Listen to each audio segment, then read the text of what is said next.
Back at the book segment tonight, let's bring in Charles Krauthammer joining us from Washington. So you read my talking points memo about how to beat ISIS and the other terror groups and the comparison to the Nazis. What do you think?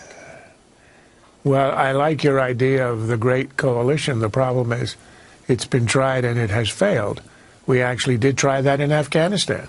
That's the first time that the NATO alliance has operated outside of the area, in Asia, of course, Afghanistan. And we saw what happened. A new president comes in 2009. He obviously telegraphs that he's tired of the war. He pledges he's going to end the wars. Our allies look around and say, we're not going to be suckers. We're not going to hang around here. And they're gone. They essentially slipped away. But there's a big in the difference now, though, because ISIS is so much worse than, well, the perception anyway. I mean, Taliban killing the kids, I think that woke a lot of people up. But ISIS is so much worse. Now, did you see the documentary on HBO? Did you watch it? I don't watch documentaries on the Holocaust. I know a little bit too much about it already. Okay, and that's valid. But it was good because there are a lot of people who don't know anything. All right? I understand, but it's right.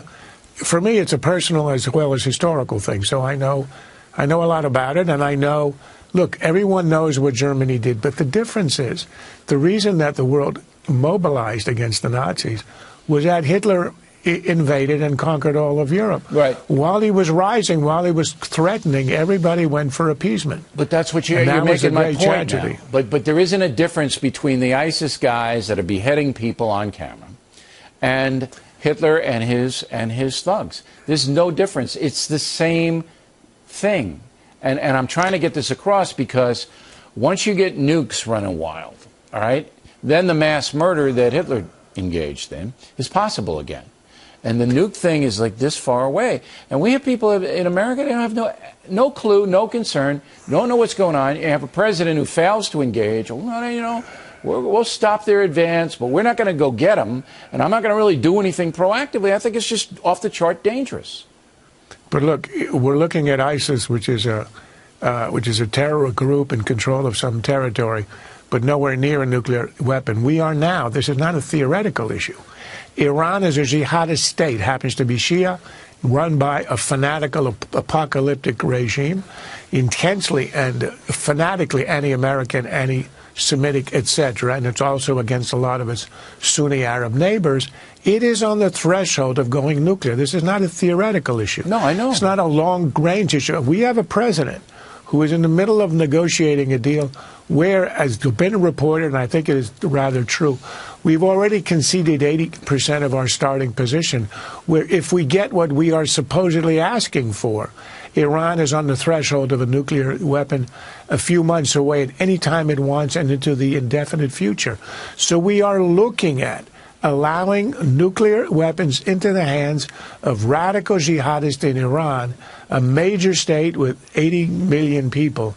And that is an existential threat to the region, to the Gulf Arabs, to the Israelis, and ultimately, not today, not tomorrow, but they're working on intercontinental ballistic missiles.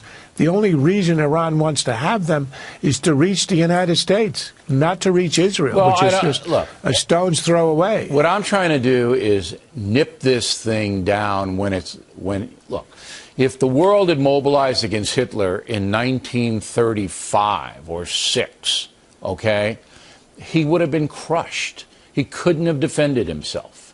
And the evidence was there. The evidence is there now. The jihadists will slaughter you if you are an infidel. Even if you're another Muslim, if you are a Shia, the Sunni ISIS will cut your head off. If you are a Sunni, the Iranians will blow you to kingdom come. So now is a time where the world has to mobilize. There's no leadership. There's nothing. There isn't even a specter of it. But the reason there's no leadership is because it doesn't come from the United States. You do not expect a decadent Europe to actually rise up against its enemies. It didn't in the 30s. It's not going to do it today. Think of the Gulf War. Do you think, though, we could lead them, though? I mean, Japan's saber-rattling now for the first time since World War II because they had the guys beheaded, the 2 7. Do you think we could lead them into a coalition of 20 nations who could then We can lead them. We showed in 1990 that we can lead them. You had a president who said of the invasion of Kuwait, this will not stand whether I have allies or not. What happened? Everybody lined up behind the United States. Now we have a president who says the war is over. I pledged I'm going to end the war. There really is no war, and there's no leadership. The only way the world will rise is if the United States leads, and there's none of it in this administration. And the only way that's going to happen is if we get another 9/11, is 3,000 dead or more. We're going to need, unfortunately, a new president. That's what I'm afraid.